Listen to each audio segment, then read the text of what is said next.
Hi, my name is Simon Hedley, known to my clients and partners as a Strategic Alchemist and an ultimate connector. I'm a chartered accountant who brings together and bridges the worlds of business philosophy, finance, marketing, optimization, ontology, and so much more. Always focused on one thing, the simple idea that can make the difference to people and projects so we can tip the scales in their favor and get them complete. Pause, Stop, Reset is all about the three little words that can make the difference. They have for me and my clients, and I hope they will for you too. During the show, you'll get to learn about my guests' real-life experiences and the insights and lessons they've learned as they've navigated the resets in their personal and business lives, which you'll be able to leverage yourself. So let's start the show.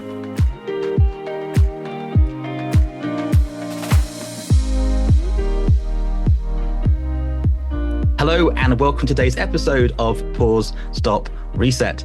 Today I'm joined by John Stapleton, the authentic entrepreneur.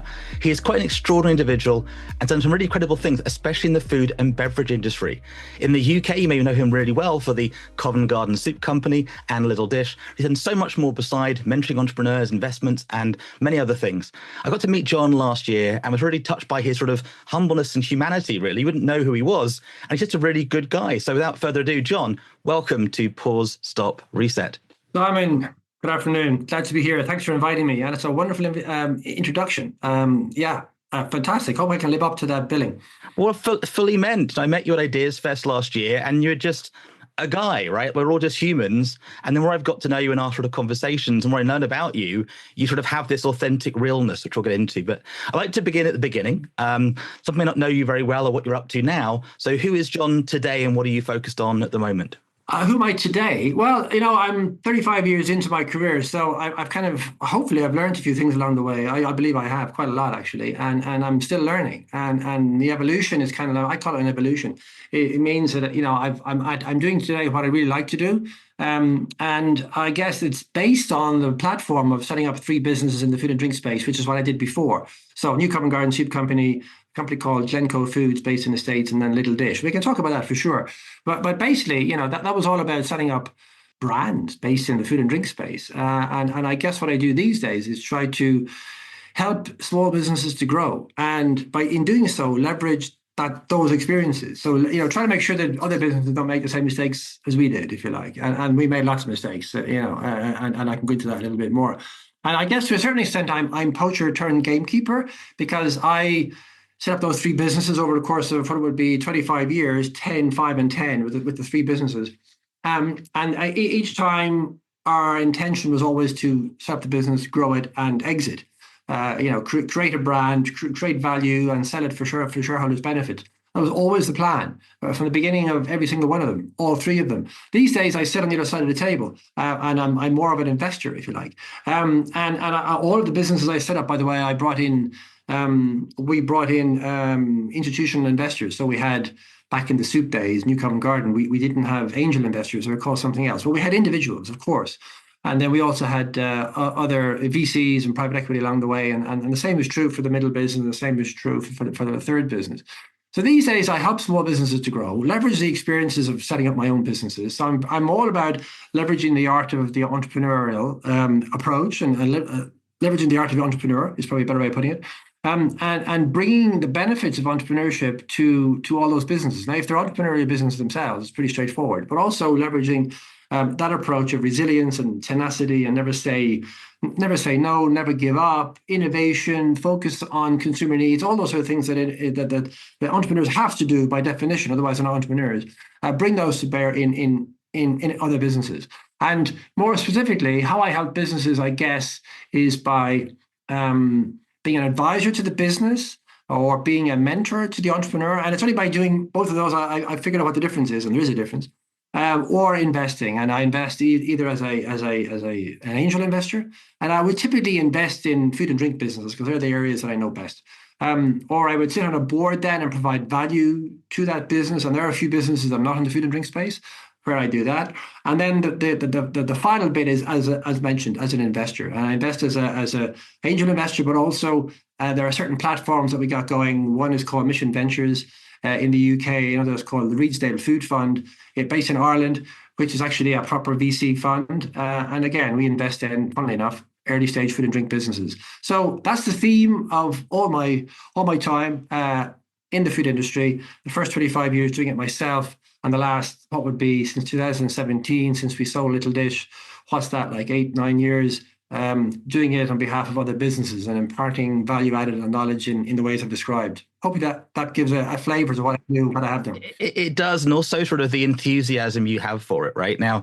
My understanding is your main base is Germany. Obviously, I sense you were based in Ireland sort of growing up, but what were the big shifts and resets you've been through either in life and business? When you look back, sort of the big turning points in the movie of John's life. Yeah, I mean, if you're an entrepreneur and you're running your own business, you kind of don't have time for introspection or thinking about that answer to that question, because you're just running to stand still, and you just get on with it. And certainly was the case with New Covent Garden Soup Company. We quickly had a tiger by the tail trying to keep up with demand. But I guess in trying pause and reset, I guess From a non-business point of view, the big pause and reset would have been moving from the States to Germany. I live in Germany now. I live in Munich. I'm speaking to you from Munich as it is, and I've been here 21 years. In fact, I've been living here longer than I've been living in any other one place in my life, which is a bit scary to think about, actually. But that is the case. And we can talk about this in a moment, but when I came from the States, I was on the back of a business that didn't succeed. It was a failure. So just to summarize for your listeners, basically I had certainly a commercial success with New Covent Garden Soup Company, and a commercial success with Little Dish, and then a failure in the middle. And I call that my shit sandwich, frankly, which is a lovely fresh focaccia on either side and a lot of shit in between. But I do believe that I learned a lot more during that period of failure in the States than I did with either side combined, really. Because success is a lousy teacher. You don't really learn a lot from success. You're pulling at all sorts of levers to make things work. You're never quite sure which are the ones that make the most work, or contribute the most. Whereas failure, you're left very exposed. We can come back and talk about that theme in a bit, but I guess coming out of the failure that was Glencoe Foods, which is the US business, I then moved back to Germany. My wife is German. She came out with me to the States. We lived in California. And then the opportunity was for her to move back to Germany. It was always a question of when, not if, we were going to do that. So there was a certain sort of, I suppose, culture shock of moving to a different country. I couldn't really speak German very much. I've learned a lot along the way. I can speak it reasonably well now. But also, I wasn't really sure what I was going to do with my life, because I had gone through that kind of failure of Glencoe Foods. So that was a real pause. It was, I guess normally when people set up businesses, they go through failure, success, or whatever. So go through a success and moving to a failure is probably unusual, because I think most of the time you figured out what works. And I thought I had figured out what worked. I went to the States with a belief that you just repeat the bits that work in the States. And of course, the other thing to remember is, I think it was Mark Twain or somebody smarter than I came up with the quote, the US and the UK are two countries divided by a common language, which is so true. And that absolutely is true. But I don't think we took it for granted. I think we did a lot of hard work and we figured out the differences, but not all the differences. Anyway, it didn't work. And I was the one who claimed it would work. I was the one who had done it in the UK. And pointed to that success, brought shareholders along, brought retailers along, brought the team along, built a business out of that, and made a lot of claims about what the business would be worth and what the exit would be again, and that never materialized. So there was a lot of feeling of kind of letting everybody down, especially for me, because I was the one who had made the success work in New Covent Garden Soup Company in the UK. And when you get to the bottom of that kind of valley, it's a very lonely place, because you sit there thinking, failure is not a great place to be, but it's a wonderful place to have been, is what I say. And I say that only because it hurts like hell, but you have to allow yourself to feel the hurt. And what it did for me, it was galvanized me into, I'm not going to ever feel this hurt again. I'm not going to ever feel this shitty feeling again. And when you're in that bottom of that pit, you're kind of thinking all sorts of introspective thoughts about, maybe New Covent Garden Soup Company was a success despite me. Maybe if I hadn't been there, I would have been even more successful. Now, I don't believe that, actually, but at the time, it's very difficult not to believe that, because you're sitting there with failure, and everybody looking at you like, I thought you knew what you were doing. So that was a huge pause, and then moving to Germany to figure out what I was going to do next. And I was definitely going to do something else next. I was determined I was not going to be, sort of go out on a failure. I was not going to go out on a failure. I was going to prove I could do it do it again, particularly to myself. I think to everybody else, of course, but particularly to myself. That I was definitely not going to, having had a success, go failure, not be known for the failure, because you're really known for what you've done last. And I was definitely going to galvanize myself and to do something, whatever it was probably going to be the food and drink space, and it turned out to be. And I'm a great believer that the third business, not entirely, but a lot of the way it goes towards the belief that that third business, Little Dish, which by the way is all about healthy, convenient, tasty meals for kids. The third business was partially, at least, if not predominantly, a success because my second business was a failure. Yeah, and I never would have done it, I suppose, in the first place. Maybe if the second business had worked out. Why? But I had to prove to myself, I had to others, I had to get back in the saddle and do it all over again. So that's why it happened. And I don't want to say Little Dish or any business for that matter is without its challenges and setbacks. As an entrepreneur, that is never the case.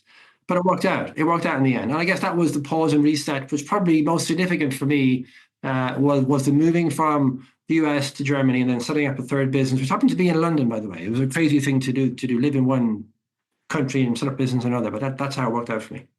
And what got you through? I don't know if you had the dark night of the soul. I love the honesty about it, by the way, when you've had the success and you don't really I don't think you've ever bought your own hype. You know what I mean? I don't think you're that kind of person, but there is that kind of, I thought I knew what I was doing and it still goes wrong. You've had investment successes, investments go wrong, and you start questioning yourself. What got you through that sort of reset phase? Was that your wife's support? Was that spiritual support? How did you get yourself back on track and up and not sort of wallow in the despair side of it?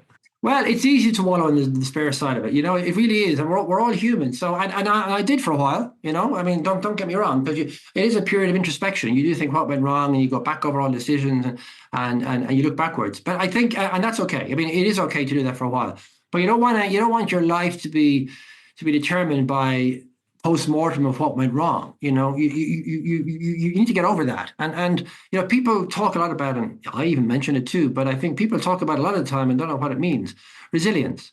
It's like, people say that the younger generations don't have as much resilience as before. Maybe not. But, what is resilience? And I think resilience is all about not giving up and not taking no for an answer. I think it's similar qualities you have as an entrepreneur when you're crashing through walls, you're uprooting trees, you're swimming against the tide. It's not easy. By the way, there's this whole sort of cult of the entrepreneur on LinkedIn and other social media platforms where it's easy. Well, it's just not easy. And that's what makes it all the more worthwhile. Somebody like, I think it was, I'm not one for quotes, but somebody like Lou Holtz said, show me somebody who's achieved anything and I'll show you, somebody who's achieved anything worthwhile, and I'll show you somebody who's had to deal with adversity. And to the extent that, if you don't want to deal with adversity, you can shy away from it, you can avoid it. But that's playing it safe. That's staying within your comfort zone. And frankly, whoever achieved anything worthwhile or exciting or interesting or innovative or successful, by playing it safe. So I think entrepreneurs are hardwired to do this anyway, and resilience is something they kind of take for granted, which we shouldn't. But I think, back to your question, it was the realization that I had to be resilient, not necessarily knowing what that means. And you draw upon those sort of powers that you didn't know you had, you took for granted, that you always relied upon, really. But the darker the day, the more resilience you need to get over it. And I think it's the question really of, how do I get out of this alone? And you can't get out of this alone. You need to reach out and you need to ask for help, which is a point we can come back to. But ultimately, you do need to make those decisions yourself, right? You can't say, okay, here I am at the bottom of a pit. Somebody help me out. Nobody's around. Nobody's even going to understand your language. Nobody's even going to. It's kind of like you draw yourself together. I think, maybe being Irish and growing up on a farm in the west of Ireland and being a track and field athlete and dealing with the highs and lows of that and going through Newcomer Garden Soup Company, which was a great success. But again, don't think it was a success every single day of the week. There were lots of challenges, especially in the early days. All of that makes you, I think, be conditioned to not giving up and trying again. And the one thing I'll end the answer on is that, I think I said earlier, success is a lousy teacher. But I think a lot of times people say success is the opposite of failure, or failure is the opposite of success. And I don't really think that's true. I think success is the opposite of not trying. And then you might succeed or you might fail the next time. And it's the fear of failure that we all always have of, okay, I won't try. I could do this, but I'll give you 20 reasons why it won't work. And that's very defeatist. And it's very natural. It's very human to do that. But you've got to look at the one reason or two reasons, or you need one or two, as to why it will work or why it'll succeed. But ultimately, it was like resilience. You can call it that. But ultimately, it was like I just can't go out of failure. I said I was going to end the answer. My end is people say sometimes have a plan B, right? Because you can fall back on a plan B. And I don't know if that's a great help. I think it's pretty much an advantage not to have a plan B because plan A has to work then. Now, if you only have plan A and you end up like Glencoe Foods in the States, failure is very pronounced and it all comes crashing down and you don't have a plan B. But I think a lot of the time having a plan B gives you the safety net for not making plan A work. And it's easy and trite for me to say that. But I think if you put all your eggs in and all in and go for it, I'm not saying recklessly go for it because, you just convince yourself you're right. But you figured out you're right. But I think that the absence of a plan B and a safety net spurs you on to make plan A work. And I think a lot of that there's a lot of truth in that. And I think that's also, with a great degree of hindsight, looking back on those three businesses, that's how it's worked for me. No, I love it. And it was the ancient Greek thing about burn the boats as the Athenians and the, going to the fight. And there is this weird logic. Sometimes special forces go, right, we're going, there is no option. We're going the mountainside, getting there, we're dead. That's extreme. And I do think there's a really big culture. I love how you've been in the UK, the European, the American markets, and they've grown over the last 20, 30 years, as you know, sort of seemingly matured. And I love that entrepreneur cult world out there, which isn't real, but it seems like it is. It's a giant industry. They're usually selling you something at the back end of it in a sort of fun way. But in America, you can go bankrupt 2 or 3 times with a company, and it isn't sort of the mark of shame. It isn't that scarlet letter. Whereas in the UK, I filed bankruptcy is a huge problem, and the way investors think. Have you seen that different in Germany, or is Germany and the European markets more like the UK and the US? That's a great question because most people aren't aware of that. And I was talking to somebody the other day about the fact that, there's nothing to do with Trump or even Elon Musk. Nothing to do with that at all. It's always been the case. And when I lived there, I saw it firsthand that the US. Yeah, they have a great, they're very optimistic. Sometimes they're a bit in your face for us Europeans, but get over that because that's not their problem, that's our problem. If we don't like it, then so what? But they are very positive, optimistic. It's all about the can do. It's all about the art of the possible. And there's no shame at all in failing, especially in business, because a lot of successful entrepreneurs have failed in business, and it's a mark of. I think one thing they get really right is this try again attitude. I referred to just there about that the opposite to success is not failure. The opposite to success is not trying, and then it's up to you as to whether you make a go of it or not. So the attitude in the States, although the business didn't work in the States for other reasons, but the attitude in the States is setting up a business are much more entrepreneurial and enterprise minded than we are now. We beat ourselves up a lot. Let's call it the UK for the minute, because a lot of my business interests in the UK. But I think Ireland is very similar as well. We beat ourselves up a lot about the fact that we should be more like the Americans, although we don't really want to be like the Americans. We want to have the American entrepreneurial spirit and the ability to be very positive and constructive. And don't forget, they have a very big market, so they can they can actually grow very quickly. And you had like all those businesses that came out of the 2008. International slump, etc. They saw opportunity in uncertainty and roared on from there. Airbnb and Uber and WhatsApp and businesses like that. So dramatic growth, and so they do have a lot going for them. But as a small guy starting up in day one, you have to have the self-belief, and you don't have to worry too much about the conventional wisdom. And you have to focus on, you have the courage of your convictions, and you really have to believe that you'll succeed. If you go to Germany, it's even worse. It's even worse. It's even more like the UK than we believe. Oh wow. So the UK sits in the middle. It sits in the middle here, and so it's not as difficult as entrepreneurship. Listen, the Germans can be very entrepreneurial. Don't get me wrong, but food and drink tends to be very, very difficult. It's it's not an accident that Aldi and Lidl both came from Germany. It's very much more about commodity, and you get good quality products. Don't get me wrong about that either. But generally speaking, it's much easier to set up a business in the food and drink space, or really in any space, in the UK than it is in Germany. It's not really understood taking a risk like that or dealing with uncertainty. The entrepreneur, you're more trained for established business. And this is not absolute, of course, but you definitely can see that. Whereas the States kind of like do it on acid, you know, like that they really are. It's all about embracing the art of the possible. So I think there are certain things that we could do in the UK or the government could do to provide more incentives, certainly. But it's not. I say as bad because I don't really mean as bad, but it's not as extreme in terms of understanding entrepreneurship and understanding business as it is in Germany, which sounds weird because Germany is a industrial workhorse, and it's the largest economy in Europe, and it has grown hugely since the war, and it's been one of the successes of the EU, and all that's true. But the point about it is, in a startup environment, you stand a better chance setting up a business in the UK than you do in Germany, and again, a better chance on top of that in the US for all the reasons I've mentioned. Very interesting. And the scale is definitely a factor. The sort of 50 states gives you a growth plan, whereas it's a really interesting thing. I'm also present to some of the biggest music rock stars are Irish. Some of the most interesting projects have come from Ireland. And as you were talking earlier, my brain flashed the Skellig Isles. I'm sure you may have gone out there as a kid. Do you ever go to the Skelligs? If you haven't been out there, sort of the resilience you talk on to sort of go and fight against the ocean, fight and do that thing to build that. So I can see that sort of, and it is interesting, that sort of farming athlete mindset that you're having. And the going into entrepreneurship, was that always the case for you when you were sort of 10, 12? Because obviously, I know like sort of just go, and so I started the new Covent Garden Soup Company. Where did that come from in that reset from sort of Western Ireland to transforming the food and drink industry? That's a really good question too, and I've got a different answer now for you than I would have done back then because of. By the way, everything I say is with the great benefit of hindsight, right? So take that with a.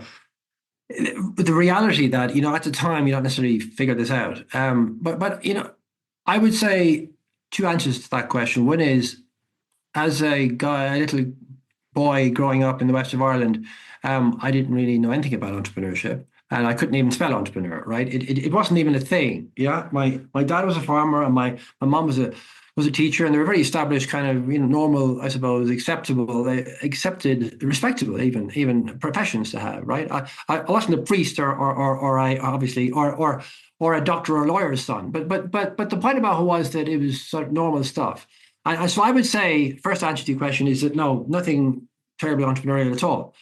However, and it's only by looking back on it that I figured out actually life as growing up as a farmer's son, especially in the west of Ireland, you're at the beck and call or the vagaries of the weather. Anything can happen and often does.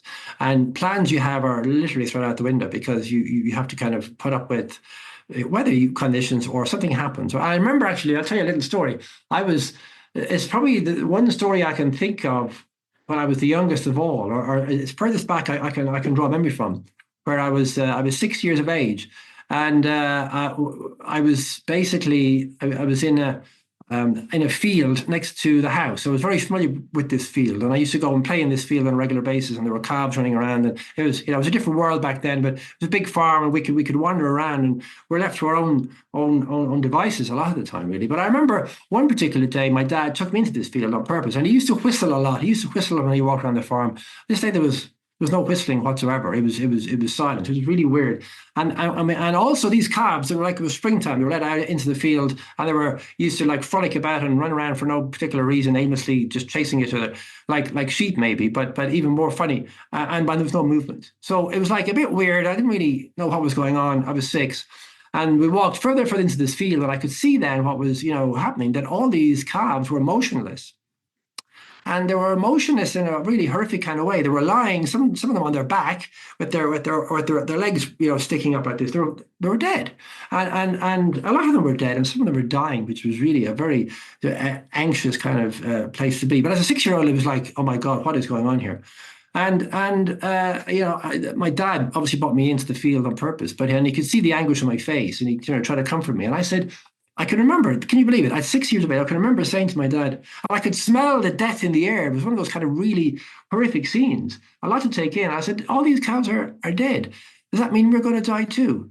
And my dad looked at me, Wow. no, we're not, yeah, we're not going to die. It's going to be tough because, the farm relied on the calves growing up to be sold off at market and all the rest of it. So That's your assets. That's your resources. That's the there you cash. go. You see, and I didn't know what I was thinking or what to think or what I was meant to say or whatever. But I walked out of that field thinking I could take on the world because something awful had happened and it was going to be all right. It's the opposite of doomsday. It was like this looks like doomsday. I'm sick, so I don't know what doomsday looks like. But we're going to get through this. And that was a great lesson in resilience, or a great lesson of shit happens and stuff comes your way which you cannot plan for.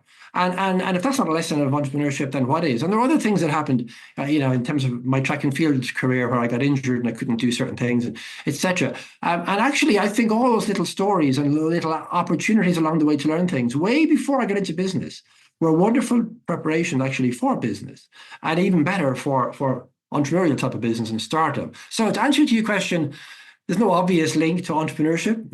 My dad didn't set up his own business, A farm's a business, but it isn't that package brand distribution. Yeah, exactly. The farm really is a business, and actually, in terms of dealing with the setbacks and the challenges and the ups and the downs of what happens in a business, it's a great way to learn. And I didn't know at the time, but it stood a test of time, and that's how I'd answer that. No, I can really see that, and that ability to go, like your dad saying, not he could have crumpled in that moment, but him going, it's going to be tough, we're going to get through it, is so vital.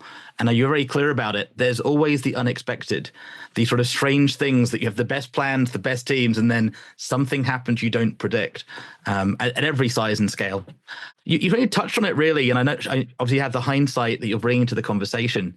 Is there anything you wish you could have told that younger John, whether 6 or 10? Like, obviously you like who you are, you like life, like you're in a good place. Is there anything you wish you could have learned earlier or differently?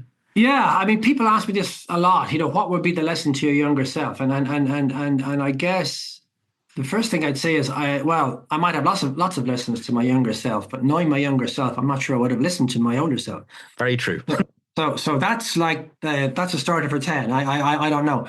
But I think that the second thing is I probably wish, and I don't have any regrets. So there's no point in whinging about stuff that I could have. Lots of stuff I could have done differently, especially with the middle business, right? I mean, that might be a huge regret. It's not, because it really it learned to a huge degree of self-awareness and learning. And as I say, it lent itself really to my third business.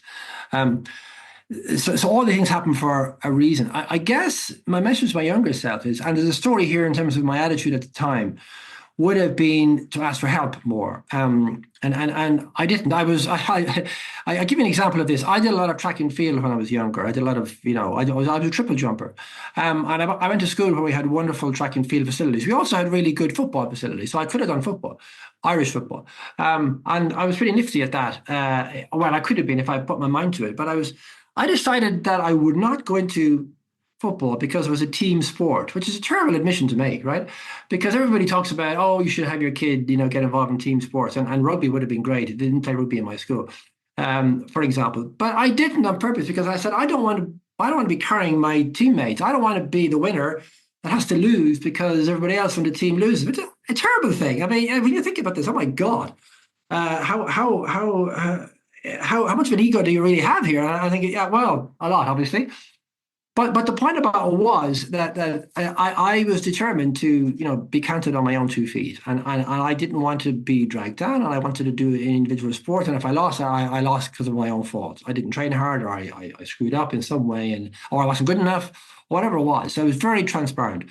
So that was one example for me, that when I went into business and New Covent Garden worked, then I thought, okay, this is how it works. And I went to the States with a very kind of arrogant approach, which was, I just repeat this and I don't need any help. Now, a man is not an island, or a woman is not an island, and you do need help. A lot of time, the success you've got is a result of the help you've got along the way. And if I had reached out to have a mentor at the time in New Covent Garden, I'm convinced, mightn't have been a different outcome, but I'm convinced it wouldn't have been as hard as it was, or I would have been able to share the burden, or I would have been able to learn from somebody else's mistakes, or lots of stuff I would have been able to do. And I think there's a great lesson of being a little bit more humble and reaching out and asking for help, even at a time when you don't think you need it, you'd be surprised the sort of help you get, which, oh my God, that's going to be a huge help to me in my business. And you can use it in a way, but especially if it's your first business and you set up that business coming out of university, you've nothing to compare it against.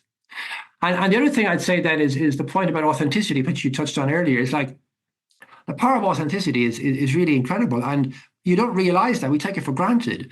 And I think a lot of time you kind of, especially in the early days at New Covent Garden, we were all suited and booted and professional, and we kind of thought like we had to act a certain way. I certainly thought that way, especially being the founder of the business and making decisions and everyone's looking at you, and that's fine, you can deal with that. But then, act in a professional way, that's sort of okay too, except when it gets in the way of you leveraging your personality and letting your personality out. And I think a lot of us do that. It took me a while to figure out that this was, again, you're trying to put another layer on top of yourself of being like somebody else who you think is going to be successful or is successful. And that's how you should be successful. And usually it's not. It's how they're successful. It's how, they're being authentically successful for them. I sometimes point to football managers in the Premier League, for example. They're all different. You can think of the guys who jump up and down like Jurgen Klopp, or the guys who are very mild-mannered like Ancelotti or whatever, or Alex Ferguson. And you think, okay, I mean, it's really confusing. How do I be successful then? So you don't. You try to just do it yourself. And football is all about, motivating people and the changing room and getting people behind you. And business is no different. You're constantly selling. You're selling your idea, your concept, yourself, your business to shareholders, to other stakeholders. You're constantly selling, even when you think you're not. So it's all about convincing people. And my point is that if you're authentic about it, it's an awful lot easier. People listen to you when you're authentic. People follow you when you're authentic. And this is the bit that I really found interesting. People feel like they've got permission to be authentic themselves when you're authentic, so they become more authentic around you. And that's a really powerful kind of ecosystem to develop without even trying. This is a great thing about it. You just allow yourself, you allow your personality to shine. And it takes confidence maybe, or you got to do that from day one, but actually these are all reasons and excuses not to do it. I think those who are authentic, life is easier because you're not generating all this extra effort you got to put in to get over yourself. You just do stuff, and then people do stuff for you, and then you're even more successful. Two very, very, very wise lessons. The authentic one I've always struggled with. I had a very sort of corporate banking career, so PwC, Morgan Stanley, RBS, where you have to be the accountant, right? Yeah. In parallel, outside, I was doing other stuff, Tai Chi, Salson. So this thing of navigating, one of our friends yesterday, she was like, why are you not more like that publicly? And it's like, because that's not the work me I'm supposed to be. So I'm very real when I can be real. And I think also in the modern world, being authentic has become another cult, right? I've got to be really authentic about this and sort of over dramatizing it sometimes. The asking one, if we may, it's a really valuable lesson. Mr. Burden, my math teacher, that was his thing from age 11, 12. He's like, the stupid person doesn't ask questions. So I luckily got that early. My challenge has been not knowing who to ask. And in this entrepreneur world, right, you never, like, some of the people you might have asked for feedback and input for, they might have had the best intentions, but just being completely wrong. And so any sort of tip, somebody listening in today, they're either sort of starting a business, an entrepreneur thing, how do they know who to ask for help and how to navigate that process? Now that's really interesting too, because I think what you need to bear in mind here is the responsibility you've got when you ask somebody for help. You can't abdicate responsibility. Let's say you ask somebody about your business. I'm convinced that nobody knows more about your business than you do. And if there is somebody, then you're doing something wrong, right? Because that really shouldn't be the case. Nobody knows more about your business than you do. So this has effects in so many different ways. Some people, I think, give me all the list of things that I should go and do about my business. And I said, well, I can give you some advice. I can give you some stuff that I did. I give you stuff that I didn't do. Let's talk about it and let's challenge a bit of the assumptions you've made. But I actually don't know. I just have a view. And because I've got a bit of experience, maybe most of the time, more than 50% of the time, my view would be right. Maybe, but only maybe. That's a chance that I'm not taking the chance, you're taking the chance. The point about it is that there'll be some things I'm wrong about. So somebody that asks me advice, I'd gladly give the advice.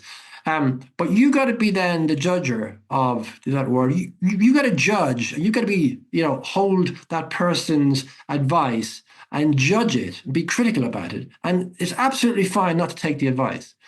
You've got to put a layer in terms of interpretation of the advice you've got on. There's no point in saying, oh, somebody told me this and it turned out to be the wrong advice. Well, They just gave you the advice. You were the idiot who took it and put it into practice. I mean, really. So you can't abdicate responsibility and say, oh, I asked somebody who's very wise and has been in the industry and there's a lot.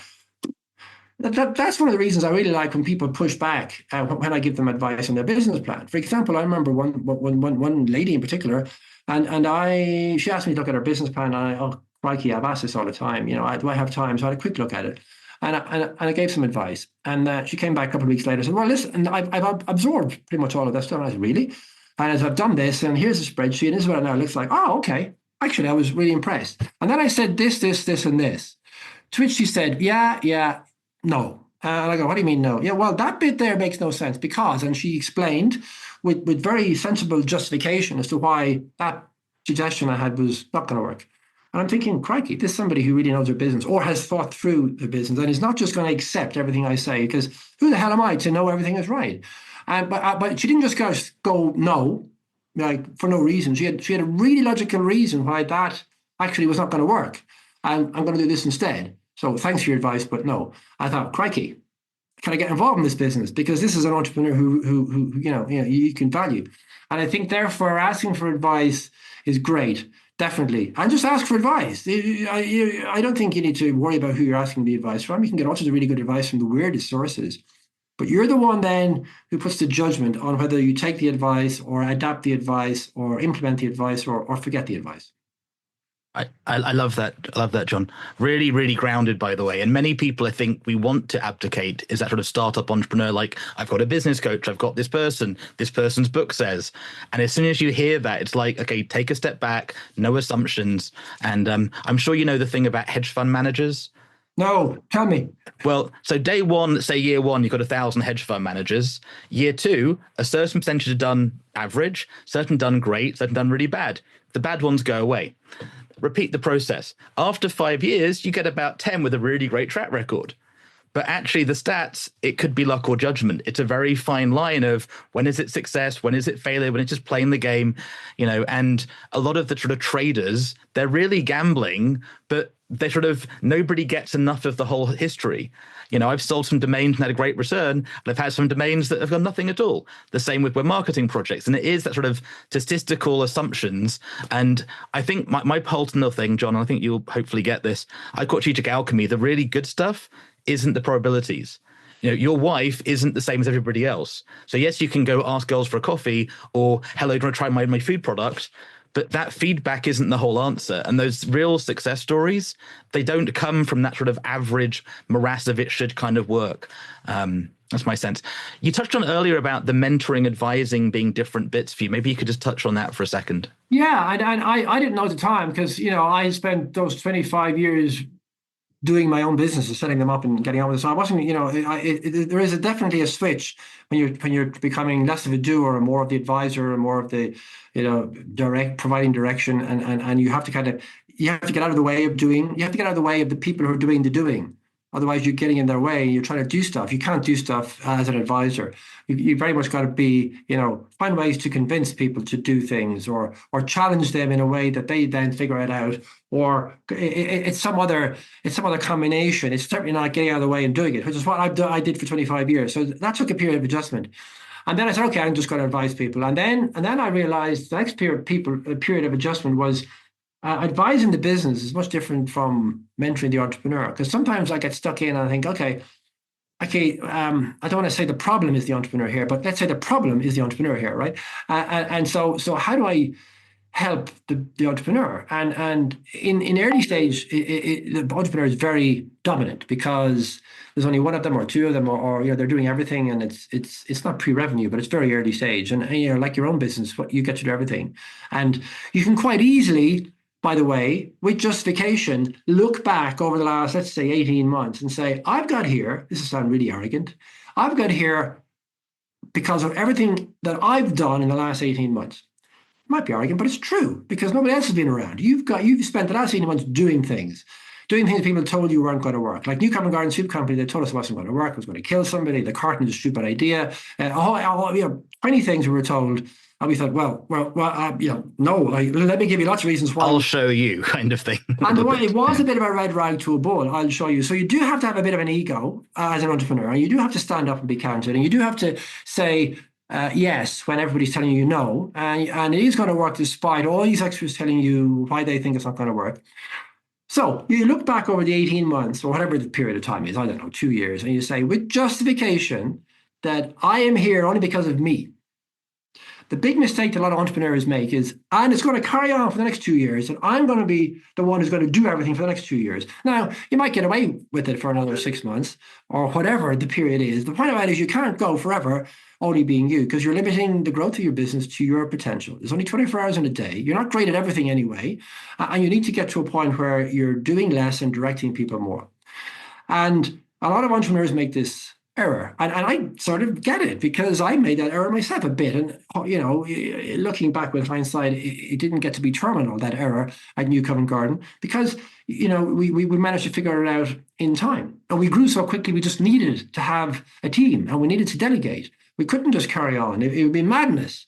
But entrepreneurs are a bit mad, right? It could be madness just carrying on with that. So sometimes you go into a business and you look at the business needs advice, okay, and you have strategic advice, good, and a bit of operational advice. And then you actually think, none of this is working, not because the advice is wrong or bad, it's because the entrepreneur is stuck in this mindset of I've done everything up to now and I'm going to do everything again later as well. And your business would be different, whether it's 18 months or 24 months or whatever it is, depending on your growth phase and the opportunity and all hosts of variables.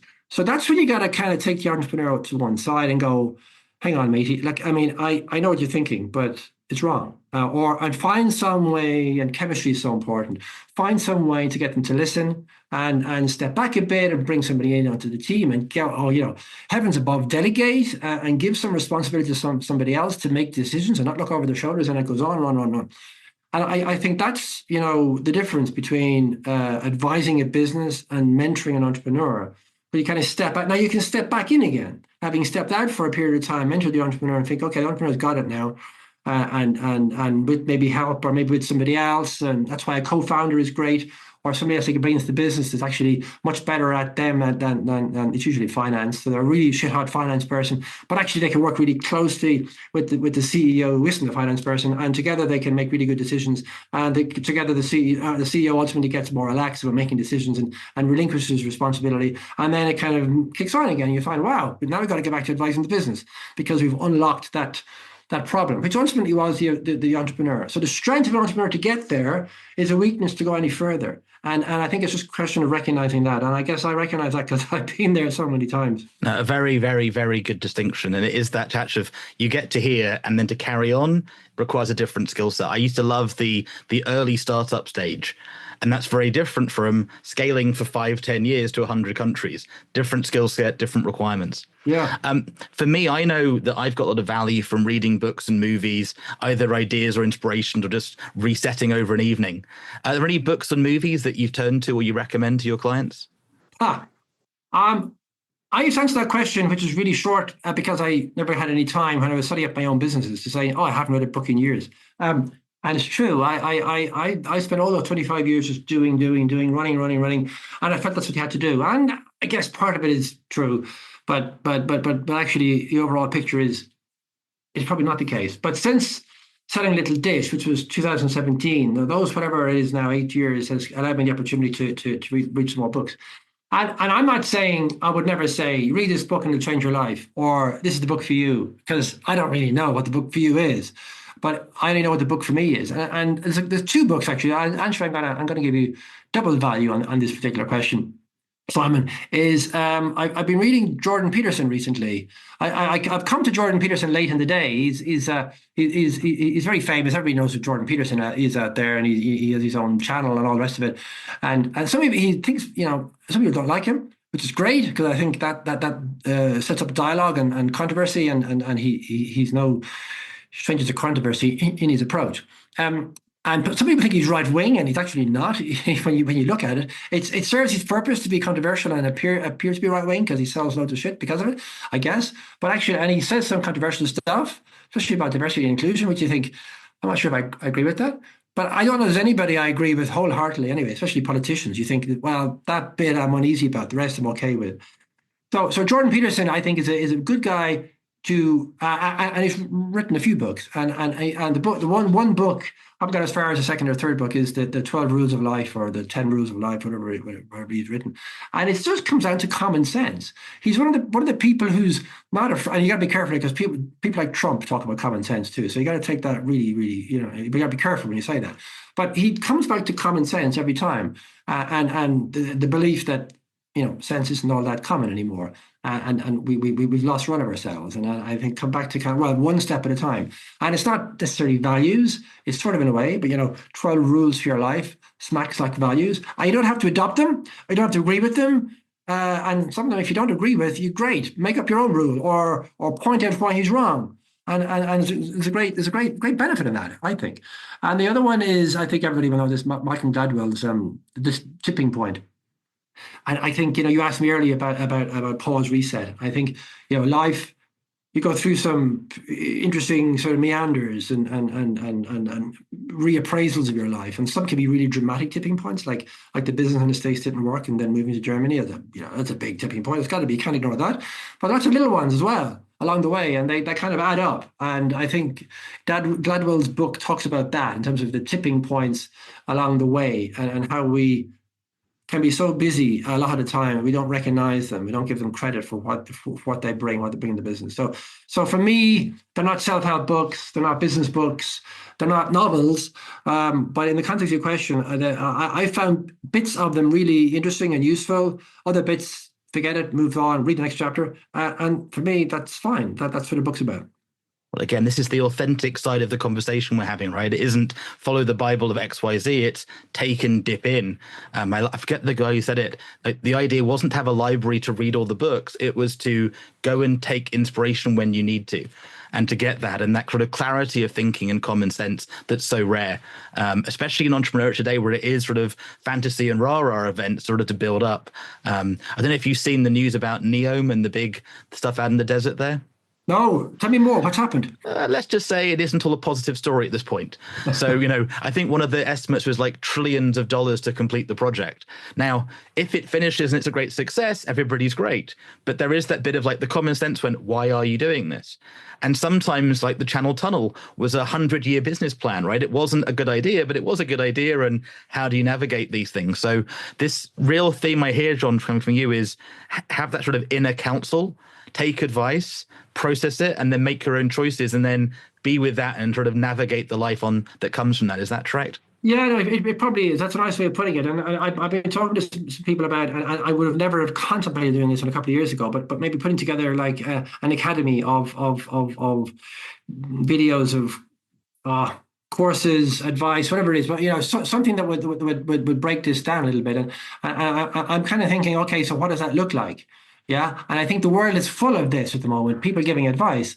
The interesting thing is, people give advice based on not really have any experience. It's kind of like, okay, hang on. So I have nothing against 25-year-olds. Don't get me wrong; they are the future, and there's some fantastically interesting 25-year-olds out there. I've invested in their businesses, so absolutely not. But an advice coming from a 25-year-old on what you do with your business or what you do with your life. I mean, really. You've got how many years experience in which you can base this? And so it means you've read lots of books and you're regurgitating books or whatever. So, it's back to this common sense approach. It's a lot less common than you might think. And like this conventional wisdom, okay, let's break the conventional wisdom because it's much more conventional and a lot less wisdom. Well, maybe certain elements of it are worth building on. And then there are new ideas which come out of that. So all I would say is that the responsibility of making up your own mind, don't leave that behind when you seek advice or you listen to somebody's course or I want help, or all of that's got to be kind of mangled together and there's a huge amount of doubt that comes out of this. This is why people don't like it. It's like, I've got a question, I want a black and white answer, and then I'm going to go away and implement it. Thanks. And then they come back later and say, it didn't work out. Well, tough. or well, you didn't ask the question very carefully, or well, you waited too long, or the implementation went off at a tangent, or I don't know. But ultimately, you thought it was going to be a black and white answer, and the world is full of grey. So you have to kind of take that bit, not because you don't like it, but because it might actually be useful, and then take another bit and take another bit. And that's why I think when you're older, maybe you don't have as much energy to do it all over again, but you're more comfortable with grey. And I think actually an entrepreneur needs to be more comfortable with risk and needs to be more comfortable with uncertainty. I think a lot of the time we try to find the quick answer, which is remove the risk, remove the uncertainty.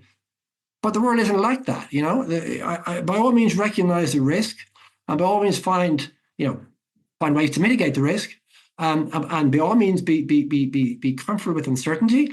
But ultimately, you still got to make decisions, and they might be the wrong decisions. And if you can make quick decisions and reverse out of it and pivot, then that's great. Uncertainty, as far as I'm concerned, is all about opportunity, and trying to wish it away and get rid of it, so that then you can make decisions which are going to have certain outcomes.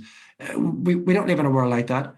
So I think, to a certain extent, thriving with uncertainty is really what it's all about, and making responsible decisions based on your gut feel, your customer intuition. You've got to look at customers. You know your target market is. You figure out what they need.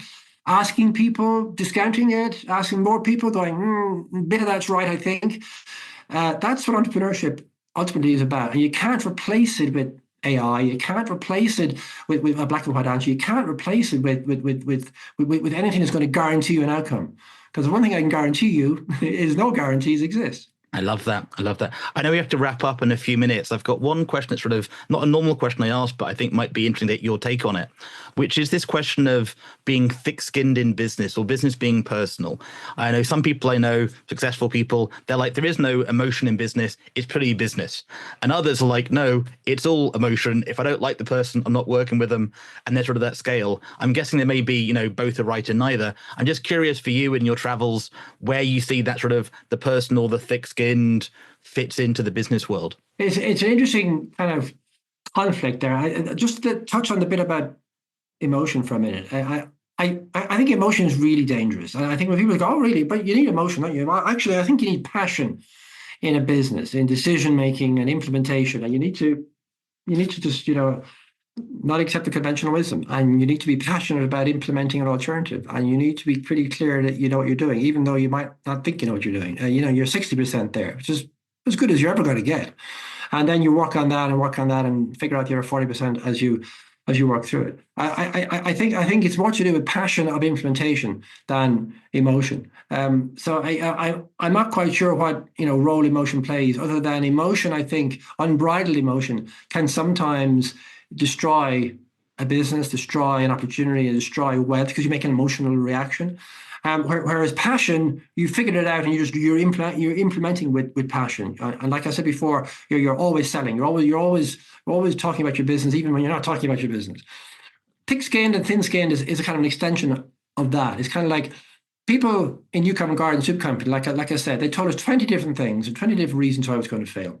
The experts in food science told us you're going to kill somebody if you put it in a carton, because liquid soup needs to be put in a can. Conventional wisdom says it's in a can. Don't mess with it. There's already a solution out there. Why would you want to do something stupid like put it in a carton? Right.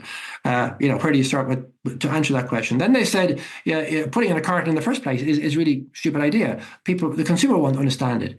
The soup exists in an aisle called the soup aisle. Get it? Put it in a can. I mean, no, we don't want to put it in a can. We don't want it to taste as bad as it puts in a can. We want it to taste the fresh ingredients, and it needs to be in a carton. And to this day, however many 35 years later, fresh soup is everywhere. Not one fresh soup is in a carton, apart from New Covent Garden Soup Company, because that's become the iconic brand. And then they said, you won't get the chill space because the retailers will be protective of that. And they were right about that, but they still gave us lots of chill space. So lots of experts told us lots of reasons why we would fail. But we didn't take it, personally. We just said, well, they don't just get it yet. It's not that they're stupid or they're more insightful than us. In fact, we are more insightful than them. We've gone and figured out a market, which is consumers will buy this soup if we just make it properly, good quality, put it in a carton, put it on the shelf, explain why it's in the fridge. They'll get it. It's fresh, and that's exactly what happened. Now there were lots of things we got wrong with all of that, but most of it, the concept we got right. So you're going to be told time and time again that your idea will fail, it's stupid, it won't work. And you don't want to take it personally, because they just haven't got it yet. They just haven't figured it out. They don't see what you see. And I think you have to have the courage of your convictions here. I think I said that earlier. We have to just have the courage to back yourself. If you really do have the insight to the consumer, we call it, to the customer, that this will make a difference. There will be enough of those that resonate and will actually buy this product. Like, keep going for it. Absolutely. And don't let stuff get in your way. And I think people who, it's all right to think of risks and reasons why things won't work and reasons why it'll be difficult. Absolutely. Do that beforehand. But then try to mitigate those and then get out there and launch. But then don't listen to the people who told you the stuff you knew anyway, that might be a risk of doing this, and this. Yeah, well, I know, but I also know this, and this about the opportunity here.